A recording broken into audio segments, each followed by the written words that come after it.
Republicans have a good shot at flipping the House, maybe even the Senate, but President Biden doesn't seem too concerned. 75% of voters say the country is heading into the wrong direction, despite the results of last night. What in the next 2 years do you intend to do differently to change people's opinion of the direction of the country, particularly as you contemplate a run for president in 2024? Nothing. Beverly Hallberg is District Media Group President and Independent Women's Forum Fellow, and she joins us now. Beverly, when you hear the president say he's going to do nothing to improve the horrific economic status of our country, what goes through your head?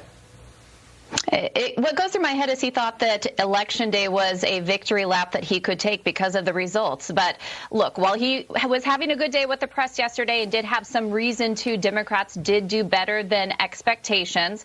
He thinks this is about him, and it's not. In addition to 75% of the country being unhappy with the direction of where things are going, you also had people come out and say that we don't want him to run in 2024. 2/3 of Americans don't want him to. And also, this is a surprising stat. 1 in 5 Democrats don't know if he could serve effectively because of his mental capability. So while the president may look at midterms as a rubber stamp approval on how he's run so far, he needs to take a hard look at himself. I think the problem was that Republicans ran on what was wrong and not what they can do to fix it. And that's going to be essential, especially as inflation continues to creep up. Yeah, yesterday he was also asked if he was going to run in 2024, given the results. He said it's his intention to do so.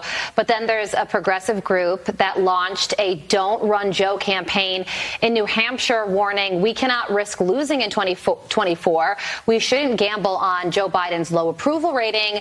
And that smacks the president with a bit of reality. He may be happy about what happened in the midterms, but he is still very unpopular, even within his own party.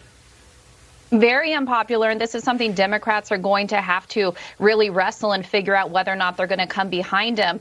And look, one of the things the president did yesterday as well is he's already pointing out his opponents. He coined them the Ron and Don show. I kind of like that. I think it's pretty catchy. But he's already trying to point out that there's going to be some infighting among Republicans as well. I think Ron DeSantis is going to run, and Donald Trump has a big announcement next week, and he's already been bashing Ron DeSantis, even coming out on Truth Social yesterday saying that he got 1.1 million more votes than Ron DeSantis did in Florida. So I think there is going to be a big show on the Republican side. And I think President Biden is hoping he can point to that conflict to pull some of the heat away from himself.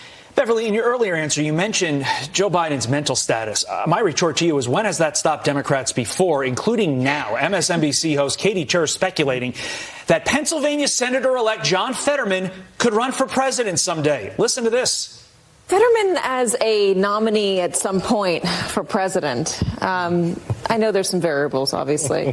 What he did in the super red, deep red parts of Pennsylvania and the way that he ran ahead of Biden, as you were saying, ran ahead of Trump. I mean, it just makes you wonder about his future. 2 questions, Beverly. 1, what the? And 2, doesn't this prove that Democrats will literally overlook anything in their quest for power, including the mental capacity of their candidates, first with Joe Biden and second with potentially John Fetterman?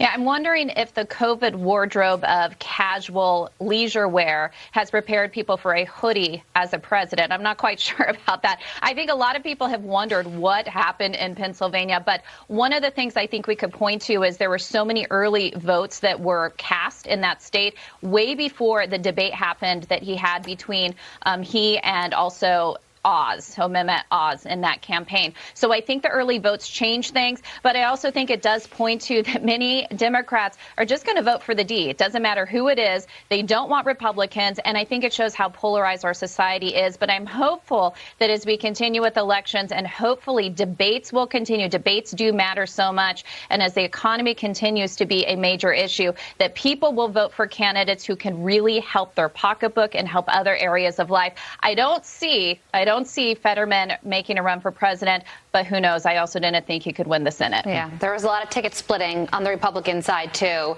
between Mastriano and Dr. Oz, and a lot of actor action reports to be had this morning. Beverly, thank you. Thank you, guys. All right.